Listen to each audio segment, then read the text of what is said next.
आफादनि दाबि बायदियै थांनाय 6 डिसेम्बर 2024 पार्लियामेन्ट हाउसआव भारतनि नखर मन्थ्रि अमित शाह बिथांखौ जों लोगो हमदोंमोन आरो बे लोगो हमनायनि समाव दुलाराय बर' फरायसा आफादा एकर्ड इमप्लिमेन्टेशनजों लोगोसे बड'फानि मुङै आलादा मोनसे मेम'रेन्डाम जों होदोंमोन जे बड'फानि मुङै गोदान दिल्लीयाव मोनसे लामानि बिमुं होनानै बड'फानि स्टेचुखौ गायसननांगौ होननानै आरो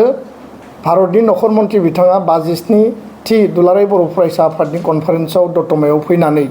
बिथाङा कमिटमेन्ट होदोंमोन जे बे हाबाफारिखौ मावफुंगोन होननानै। दा जोंनिसिम खौरां सफैदों फैबाय थानाय 1 मे तारिखआव भारत सरकारा दुलाराय बर' फरायसा आफाद आसाम सरकार बिटिआर सरकार जथाय बानजायनायनि गेजेरजों भारत सरकारनि नखर मन्थ्रिनि बाहागो लानायजों जों बयबो मिजिंथिदों बिथांनि बाहागो लानायजों आरो बिथांखौ बेयाव बाहागो लानायखौ जों बयबो आसा खालामदों। लोगोसेनो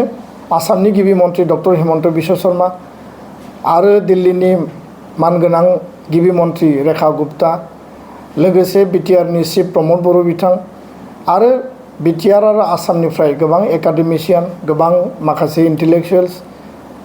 जोंनि माहारियारि आफादफोरनि गौथुमफोरनि दैदेनगिरि बिथांमोन सरकारि बेसरकारि गासैनिबो बाहागो लानायजों बड'लेण्ड हाउसनि साखाथियावनो थानाय लाला लाजपत राय मार्गजों जि मेन रडनिफ्राय ओंखारनानै इउ टार्न 835 मिटार गोलाव आरो 50 फुट गुवार बे लामाखौ बड'फा उपेन्द्रनाथ ब्रह्म मार्ग बिमुङै बेखेवनाय जासिगोन आरो लोगोसे बेयाव थानाय गल चक्कराव बड'फानि मुसुखाखौ बेयाव बेखेवनाय जागोन आरो बे हाबाफारिखौ मावफुंनायनि थाखाय दुलाराय बर' फरायसा आफादा हाबा मावगासिनो भारत सरकारा हाबा मावगासिनो बिटिआर आरो आसाम सरकाराबो हाबा मावगासिनो दङ। दा जों बयबो मिजिंथिदों जे बे हाबाफारियाव जाहाथे बयबो लोब लोब बाहागो लाहैगोन आरो मोजाङैनो जाफुंगोन। भारतनि गाहाय मन्थ्रि नरेन्द्र मदि बिथां आरो नखर मन्थ्रि अमित शाह बिथांखौ जों धन्यबाद बावदों बर' माहारिनि जानानै आसामनि बड'लेण्डनि जानानै जे बिथांमोना बड'फाखौ नेसनेल लेभेलाव जोंनि हांख्रायनाय दाबि बायदियै लानानै एस्टाब्लिश खालामनाय आरो बे मर्यादाखौ होनायनि थाखाय जों गोसो गोरबोजों साबायखर बावदों। नैथि बोसोरसालिया जथुम्मानि जोबथा आरो आद्रा थानाय जि एडजर्न जानाय जोंनि जि लास्ट डेलिगेट सिटिंमोन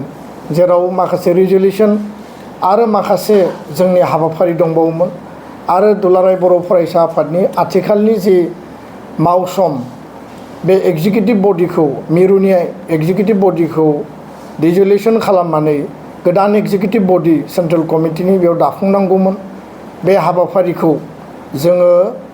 केबिनेट जोंनि सावरायनाय बायदि 27 एप्रिल 2025आव जोङो थि खालामदोंमोन बड'लेण्ड मुलुगसोलोंसालिनि अडिट'रियामाव। नाथाय 1 मे तारिखनि हाबाफारिखौ नोजोर लाखिनानै आरो बे हाबाफारिया जोंनि थाखाय गोनांसिनखाय जोङो बेखौ फावसायनानै 12 मे 2025 मायथाइयाव बड'लेण्ड इउनिभार्सिटिनि अडिट'रियामावनो जोंनि आद्रा थानाय बे जथुम्माखौ